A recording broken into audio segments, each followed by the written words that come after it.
Hello and welcome to Behind the Mic Conversations of Hope. We are glad you're here. This podcast exists simply to encourage and provide hope to Christ followers on their journey and to point people to Jesus Christ, the true source of hope.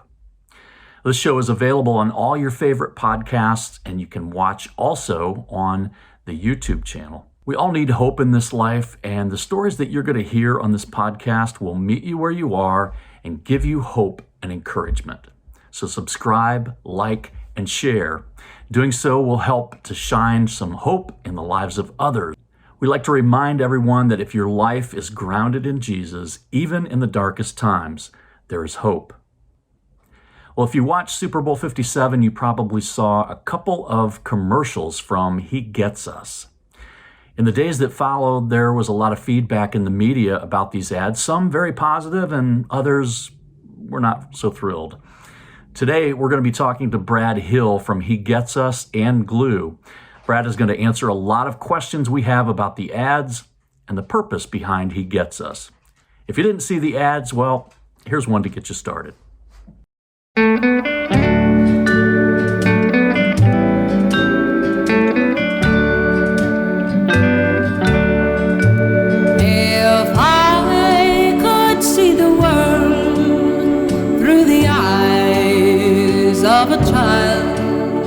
What a wonderful world this would be.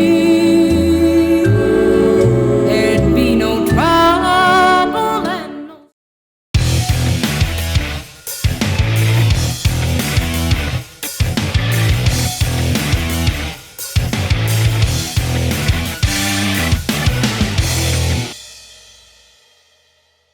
All right, well, welcome back to Behind the Mic Conversations of Hope. I believe most of you probably watched the Super Bowl. It was a great game, and I was really looking forward to, like many of you watching the advertisements, I was looking for a specific ad, or ads actually, from He Gets Us. He Gets Us raised a lot of, there was a lot of stuff in the news about it before and after the game, and so I knew I wanted to talk to these guys and find out what their mission is, who they are, what they're trying to reach, what they're trying to do. And so I've welcomed Brad Hill is with us today from kind of, I guess, from He Gets Us, right? We'll explain kind of what you do. But Brad, welcome to the show. Good to be with you, Mike. Thanks for making space for the conversation. Yeah, absolutely. We appreciate you being here too, because I think that what you guys are doing is so incredibly important. And it was funny. I knew it was coming, but you got a little backlash on this, and I think that was good too. I think it created a lot of conversation. So tell us who you are and what you do. I know you actually are from originally from the DC metro area, which is kind of cool. That's right. Connection there. We were talking about some mutual connections before the show. That's right. I'm coming to you here from New Home, which is Colorado, and I'm out here. I work for an organization called Glue, GLOO, and Glue serves churches in a variety of ways. But for this project, for He Gets Us, we're really all about making connections. So, we'll get into more of the how it works, but we're making connections of people to churches, people to groups, and really helping all churches and faith leaders of any stripe kind of use this campaign, because that's one of the things that's so remarkable about He Gets Us. It's not just a big ad campaign, although it is that, but it really is a resource for all of us who are Jesus followers to use. And so that's what we get to think about a lot over here, is how we can equip anybody who's excited by this with the tools they need to have good conversations about Jesus, help people hopefully take a step closer to Him, and use the campaign for all it's worth. Yeah, I think that's so central to my heart. And so growing up in the church, I know there's a lot of people, and many of us feel like we're so ill-equipped to express what the gospel is, who Jesus is, what God means to us, and what our faith is all about. And I think this is a really important topic now, maybe now more than ever, because our country is so divided, and so we're kind of going off the deep end, I think. And so I think it was such a great, critical time for these ads to air. this didn't just happen for the Super Bowl, though. You guys had stuff before this, and you're going to continue on with this, correct? That's right. Yeah. So Super Bowl, by any measure, is the big leagues in terms of just getting people to see a message. But you're absolutely right. So He Gets Us technically is in its 11th month of exposure nationally. And even before that, so going back further into 2021, before the campaign began, we did about a year's worth of research. And it speaks, Mike, to exactly the same things that you're observing. You know, we sort of kicked it all off. There was a question that formed. A lot of folks just observing culture, where we are as a church, the state of the church, the state of Christianity in America. And so the question, which really became kind of a problem statement, is this: how did the world's greatest love story become known as a hate group? Yeah. And so that was the observation that a lot of folks just kind of felt viscerally. And that set out really about a year's worth, plus or minus, of research, and really looking at three important questions. One, what do people think about the church? What do people think about Christians? And what do people think about Jesus? And so you might be able to predict, even before I say the results here, but what we hear is that folks around us in our communities, at work, at school, just in the neighborhood, they're more often than not going to have a little bit of trouble with the church. Mm-hmm. Could be for a variety of reasons. They may also have kind of a neutral to negative view sometimes of Christians, maybe a bad experience, maybe things they've seen on TV or read in the news. But here's the good news. When you get to Jesus, more often than not, folks are going to be much more open. They're going to say things like, Jesus was a good guy. Jesus was a good example. If we even heard this phrase more often than not, people would say, if the world just lived the way Jesus taught, we'd all be better off. Wow. So that's an opportunity for us, right? As Jesus followers and people who have a heart to reach our neighbors. While we may have a little bit of work to do on the church side or as Christians, which we need to pay attention to, by the way.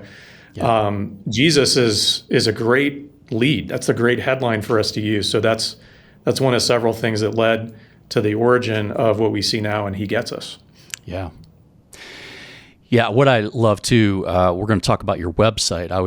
I've been looking at that over the past few weeks, and you have hashtags really for things that are happening in our world today, and how we look at those. I think as non-believers and as believers in Jesus, and I love that because it's tackling issues head on, and that's really what the ads were on the Super Bowl and other ads that I've seen too. And we showed one at the beginning in the intro of the podcast. We'll show one here shortly too in the middle of this, and follow up with one too. Man, I just every one of them. I don't have words to say. I love everything. I think it's on target. How did this whole thing begin? I mean, was this just one person's idea that grew? Was this a collaboration? What is really behind He Gets Us?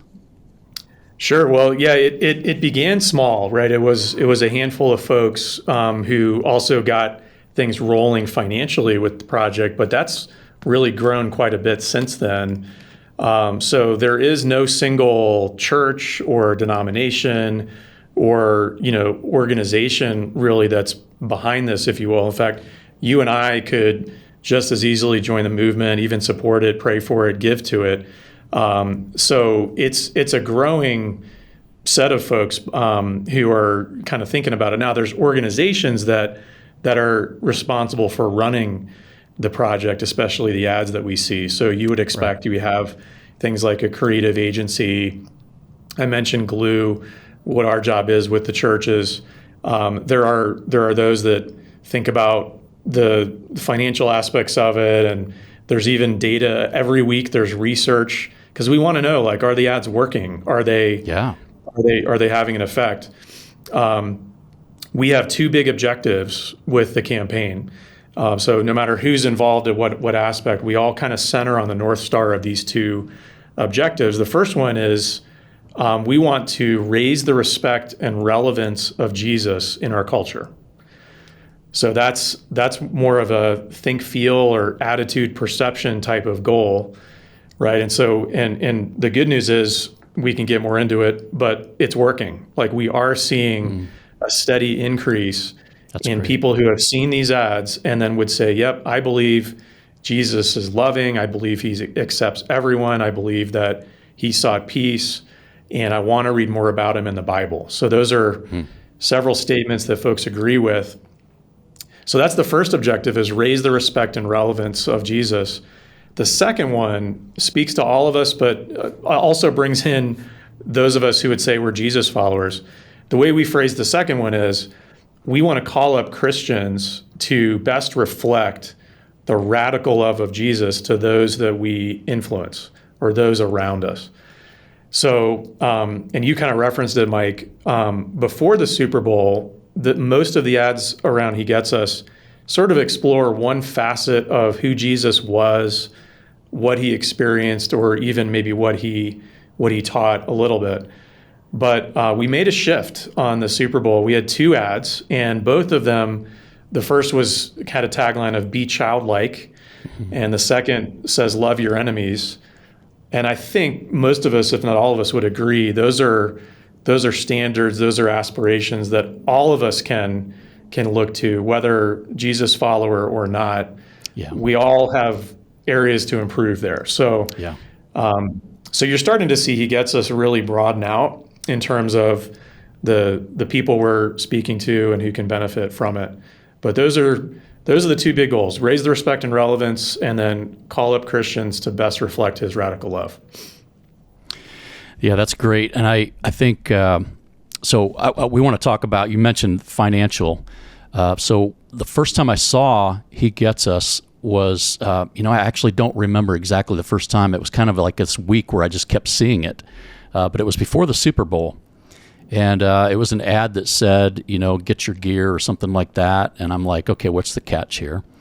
And but I'm a believer. I do this podcast just to give hope and point people to Jesus. And so I wanted to see what this was all about. So I went online, I ordered a shirt and a bumper sticker. I don't know if I think I put my bumper sticker on already. But I'm going to move the mic so you can see my shirt. And I'm thinking, is there a limit to this? Do I have to be the first 500 people to do this or what? But that's not the case, and you guys are still doing that. So let's talk about that too. I'm going to move my mic so everybody can see my shirt. Yeah, you got your shirt on. There it is. Jesus was a refugee. Jesus was a refugee, and you have several different ones. Also a hat. My wife just decided she liked this too, so also have the hat.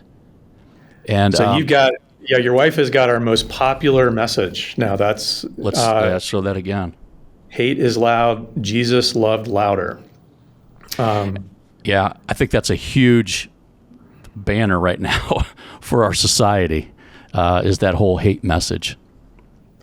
Right. So, one of the things that we observe just reading through the Gospels, and then again, it's so enlightening, Mike, when you get a chance to speak to even a small group. It's certainly a large, we spoke to thousands and thousands of people who would not say that they're a Jesus follower.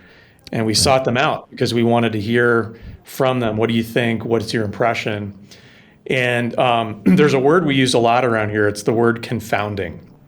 Confounding basically means something you don't expect, or maybe the opposite of what you expect. And you look at Jesus and how he loved others, it was confounding, to say the least. Yeah. Everybody we expected him to hang out with, he hung out with like the opposite. Folks you would expect him to be friendly with, he opposed. Folks you expect him to oppose, he sought them out and loved them and served them. And so even something simple like obtaining a hat or a shirt, as we run a project like this, we think about what would be the confounding thing we could do here.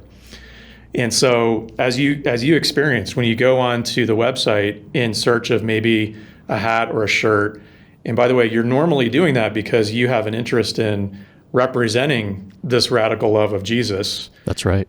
Like putting a fish on your car, right? You got to think about it. Yeah.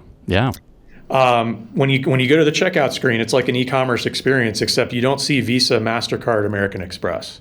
That's right. We took those away. In fact, you cannot pay for these items with money.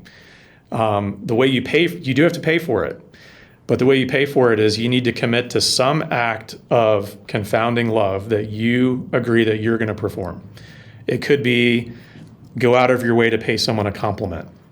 It could be love an enemy, bless a rival, or forgive someone. And you'll get a reminder when you receive your item, because we will ship it to you and we'll say, don't forget, you agree that you're going to forgive someone. That's right. And this is where story after story after story is coming back in, that just that simple little thing of saying, I got this shirt and I paid for it with, blessing a stranger or what have you. Folks are then excited, maybe confident, and you kind of catch a bug and they want to keep doing it. They want to keep performing those acts for others. So in a very real way, folks see the big ads, but I think the real power of He Gets Us is happening in that one-to-one interaction with others. And I love, there's so many verses that come to mind with this project, but 1 Peter 3:15 says, always be ready to give a reason for the hope that you have, and do so with gentleness and respect. Yeah. And so, people may say, like, why are you helping me? Why are you forgiving me?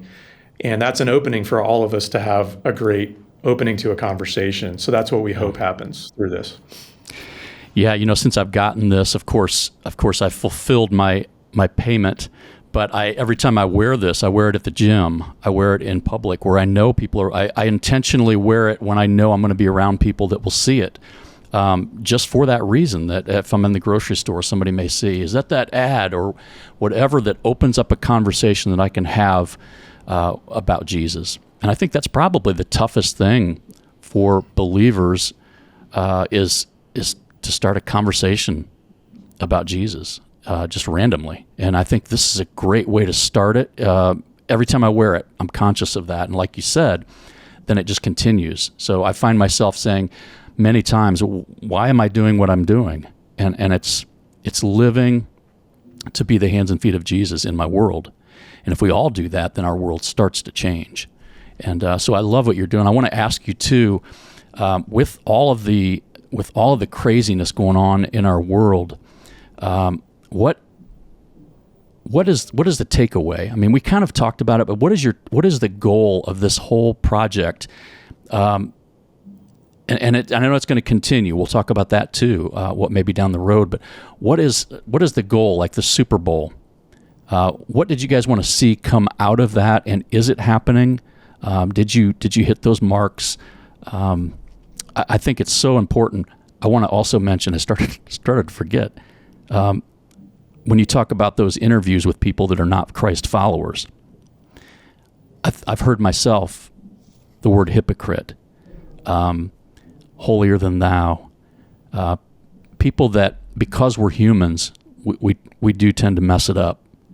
And a lot of times that's what people see. Is that a part of it as well? So it's kind of a twofold question there. Did you see your goals met? And then the second is what I just mentioned. Sure.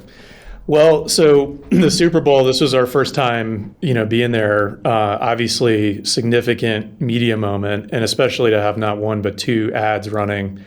And I think I saw the stat: 2/3 of Americans watch the Super Bowl for the commercials. Yeah. It's a really unique environment because of that fact, but also you normally don't watch the Super Bowl alone. Some folks do, but more often you're at a party, you're at a tailgate, maybe it's some event. And, unlike all the other advertisers, it's always fun to watch the commercials and talk about them and rate them.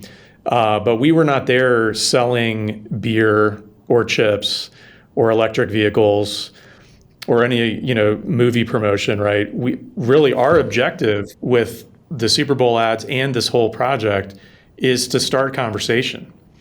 And so just to share with you a couple of results, America votes every year on the Super Bowl ads, kind of what are your favorites? USA Today publishes this the next day. And as a brand new advertiser, we really were not sure what to expect, but we were thrilled that he gets us showed up as number 8 and number 15 out of a field of about 54 ads. Wow. So voted higher than Jeep and Pringles and TurboTax and a whole bunch of other things. So, several ad industry publications even said, Jesus was a big winner Super Bowl night. Amen. But then I think more interesting and heartening for us was there's some other industry outfits that rate which ads got the most buzz and which ads are the most talked about. They look at things like news websites, Twitter, Reddit, those sorts of areas to just kind of aggregate who's talking. That's right. And he gets us by multiple measures was the most talked about ad this year in the Super Bowl. So again, not selling anything, just trying to get conversations going. Feels like mission accomplished. Yeah. We're very excited that America's talking about Jesus. Now, as you sort of hinted, that doesn't always mean that the conversation is 100% favorable or positive out of the gate. Right. And we're fully aware of that and quite comfortable, actually, because again, when we look at the Bible and look at the response that Jesus garnered in his day, there was quite a lot of confusion, quite a lot of criticism, finger pointing from political establishment, religious elite, everybody in between. And so we're quite comfortable with the response, knowing that it's going to be mixed. What we'd like to make sure, though, is that the Jesus follower, the Christian watching this, number one, understand that it's okay. People go through a process when they're presented with this confounding love of Jesus. And if you just look at the ad on its merits, for example, when it says love your enemies, that's a really hard thing to argue against. Yeah. It's confounding. It's the opposite of what we all kind of instinctively want to do. Yeah. We showed scenes of people in a grocery store parking lot, road rage, a fight on an airplane, 2 teenagers duking it out in a high school stairwell. These are all common scenarios where tempers flare and disagreements are rampant.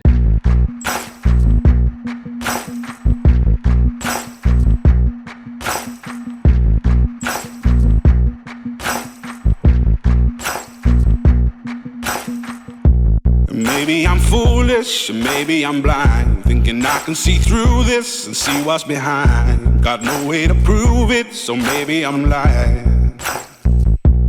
Take a look in the mirror, what do you see? Do you see it clearer, or are you deceived in what you believe? 'Cause I'm only human after all.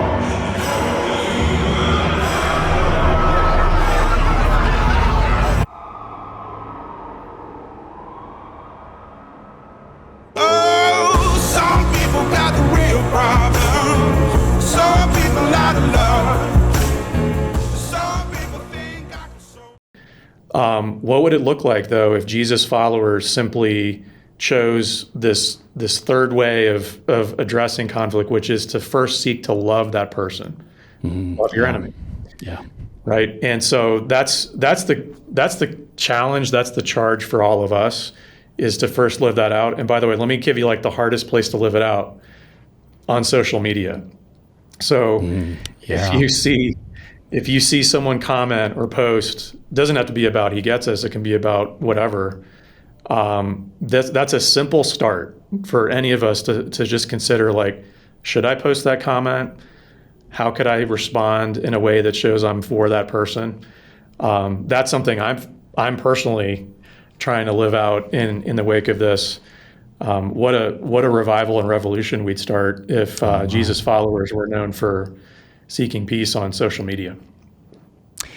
Yeah, I heard years ago someone say that, who was not a believer, said that we had a conversation, and they said, it's funny because I know everything that Christians are against, but I don't really know a whole lot about what they're for. And it made me sad because I realized, and I'm guilty of that too, when something happens that is against God's word or against Christian principles, I'm pretty willing to say, hey, that's not right. And I think that's what we're experiencing today with, you name it, but we can talk about the LGBTQ movement. We can talk about all kinds of those hot button topics in our society. And I always think, this goes back to the old bracelet, WWJD. What would Jesus do? Would Jesus fight back and say, that's not what is in Scripture? Or, he wouldn't do that. In fact, Jesus had a hard time with the religious leaders in his day. And I think that should be an eye-opener for us too. Are we religious leaders? Because we're supposed to be representing him. We have the Holy Spirit residing within us to help us to do those things that we couldn't do on our own. And that's why I love what you guys are doing, because it kind of helps. I believe it's going to help recenter our society, especially believers, to recognize maybe we need to lighten up a little bit and be more like Jesus, because we seem to want to pound our fists and make sure people know that this is what we're against. That's right. Well, Paul said, "Be imitators of Christ," and him by proxy, Christ. And so that's what it's been about all along. You're precisely right. Our hope certainly is that more and more this just inspires that sort of response. There's a relatability factor to Jesus that, this is another thing we heard a lot from those we interview and interviewed, which is, I never realized that Jesus had anything much to say about relationships, or that Jesus understands mental health, or Jesus understands what it's like to be someone outcast in society, or even the shirt you're wearing, that Jesus had an experience having to be exiled from his home and go to a place because of persecution. That's right. That's what we call refugee in today's language. So yeah, we're taking small slices of the story of Jesus' experience and then kind of recasting it in a modern lens, because, a lot of us, certainly Jesus followers, but especially those who are not so, really, it's eye-opening to them. The Bible says Jesus faced every temptation that we face and understands experience, but that's news to a lot of people. That's right. That's the genesis of the name of this whole movement. He gets us. He understands us. And so what we're learning is that by just probing those little facets of relatability, it draws people a step closer to Jesus. I may be turned off to this or that, but if this is what they literally said to us, if you can connect the things that I go through in my life, my experience with Jesus, that he has a shared experience, you have my attention. So they literally told us how to reach them, and that's exactly the simple formula that we're following. That's really awesome. And I went through and looked at some of we tend to look at Jesus as God, which he was or is. Yes. But when he was here on earth, we don't necessarily talk about his humanity. And I've got a few scriptures here. John 11:35, Jesus wept. Son of God wept. Matthew 4:2, he hungered. John 4:6, he grew tired. Matthew 4:1-11, he was tempted, as you said. John 2:15, he got angry. And I think the one that's hard for me to wrap my head around is in Luke 2:52, he grew intellectually.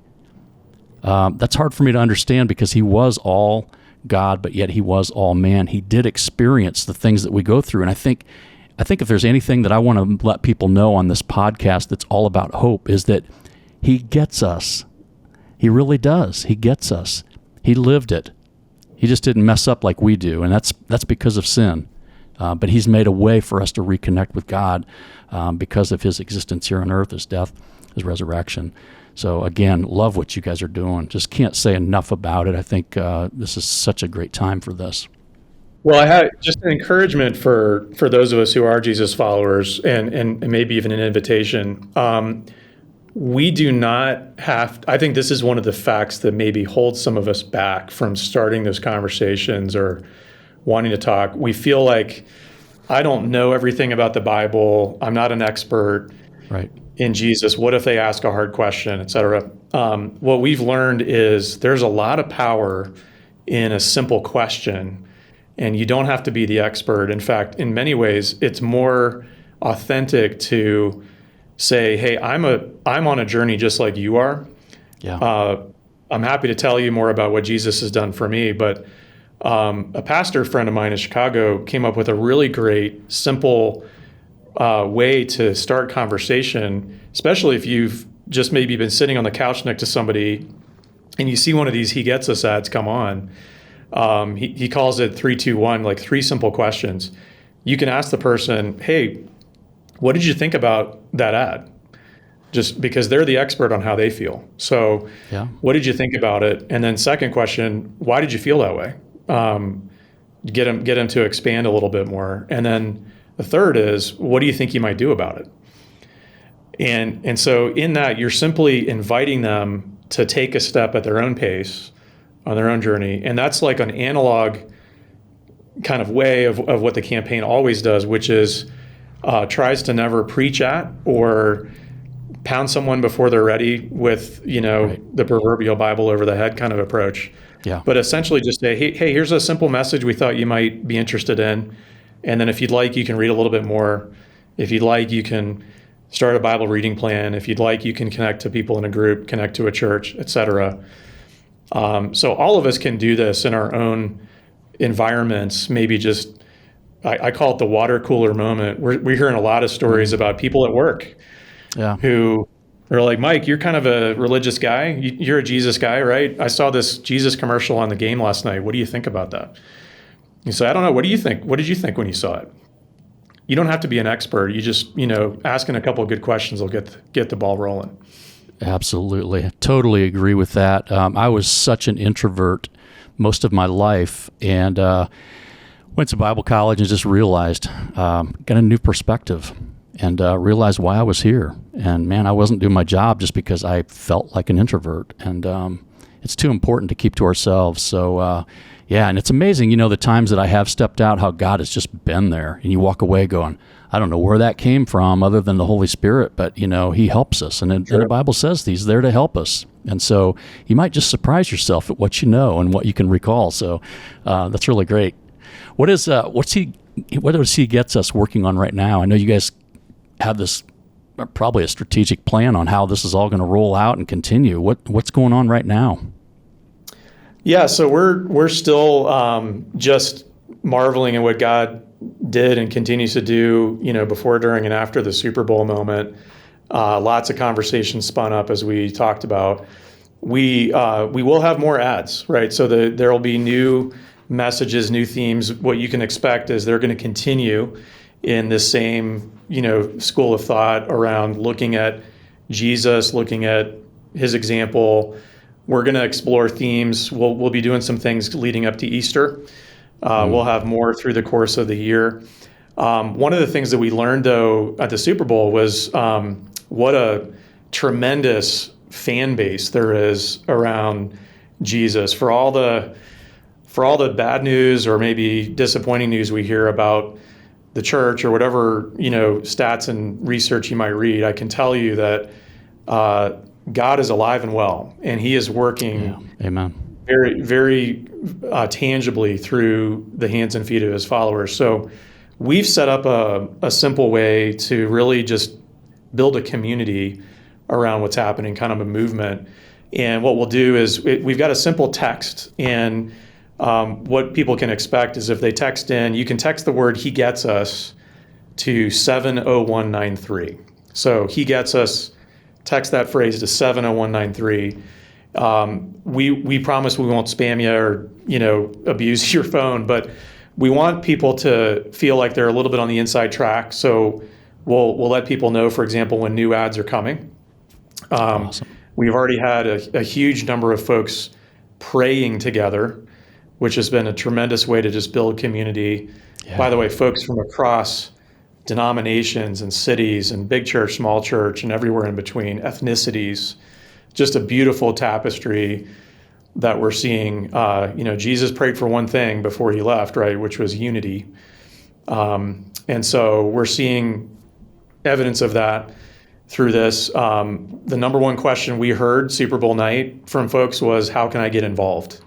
And so that's been a learning for us, is to really provide ways for folks to use the campaign, activate it, be part of the movement, et cetera. So that's something that we'll continue through the course of the year. A lot of ministries, churches are using He Gets Us. Churches are preaching. We've had things like anti-trafficking walks using He Gets Us. We've had mission trips being organized to, help impoverished children.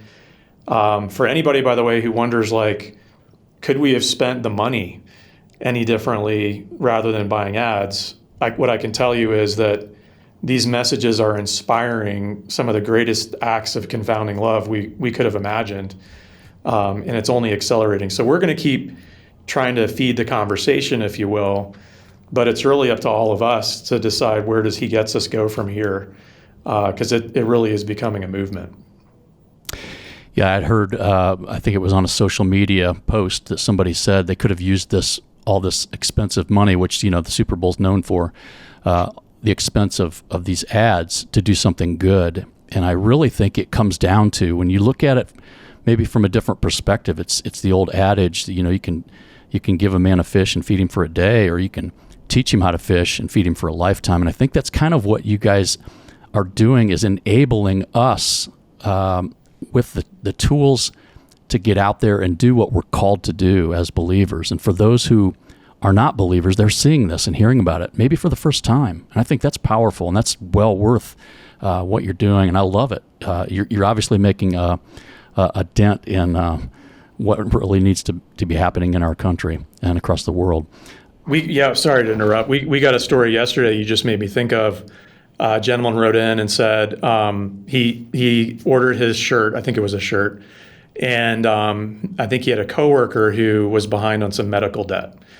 So he said, I gave someone $100 to help toward her medical debt. And I did that just as a way to, tangibly care for someone else. Wow.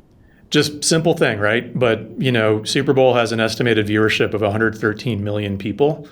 So it doesn't take real long for folks to start practicing these acts that are just inspired. And we could see just an incredible sea change in our culture. That's what we're praying for. Absolutely. Well, if you're listening and you're a believer, you've already mentioned it, and it was on the screen earlier, but I want you to mention it again. How can believers get involved? If you can go ahead and repeat that, we'll get that on the screen again. It will also be in the show notes. And then I want to ask you again, you already touched on, how can churches get involved? Because I think that's really key. I know you have partnerships with lots of churches now, but there's lots others that could probably jump on board as well. That's right. So any Jesus follower, you, me, anybody listening, we'd love to have you really as part of the community that's building. You can text, just grab your phone and text the phrase, He Gets Us. You can send that to the number 70193. So 70193, and we'll invite you to pray. We'll keep you informed. We might even start here soon sharing some inspiration of what other peers are doing around this movement, because we don't want to keep all the stories to ourselves. It's pretty powerful. And then for our churches, you're right, Mike. We have currently tens of thousands of churches and growing that have used He Gets Us in various ways. They may be leading their own prayer movement. They might be preaching. They might be doing acts of service. And by the way, if you're a Jesus follower and you're not a church leader, tell your church about it. Yes. But if a pastor's listening or a church leader, we have a website for you. It's called HeGetsUsPartners.com. That's partners with an S. So we built that website for all of our churches and ministries. There's a lot of special resources, all free of charge, donor supported, that are there at HeGetsUsPartners.com. So we'd love to have you check that out. Yeah, and I want to challenge you, church leaders, churches, and and Christ followers, I want to challenge you to go and do this because, man, it's such an easy way to introduce people to Jesus Christ, and that's what our world needs more than anything right now. We talk about global warming, and you name all the things that we're fighting against and fighting for. This is really the answer. It really is the answer. I know that's a cliche, but it really is the answer. Jesus is the answer, and we all need more of him. So, Brad, is there anything else you want to add before we're about out of time here? I want to make sure we give you some time the rest of your day. Well, no, I think we covered all the main points, but we also would just love, Mike, to know stories. I bet a lot of folks listening, if they've not done anything yet, if you have friends and coworkers and family that know you to be a Jesus follower, chances are you might have noticed or even been asked about these ads. And so we love to hear those stories. You can actually submit those to us through the same text at 70193, the He Gets Us text. And so we're listening to every one of those. We have a team that's responding, and we would love to pray for you. We would love to support you and make sure you feel ready and feel equipped to have. We've heard stories of estranged relatives being reconciled, people who are considering ending their life, feeling like this ad just spoke to them in the right moment, and they're now on a better path. So just, be on the lookout, be alert, be ready, because the presence of these ads will be with us, we think, for 2-3 years or longer.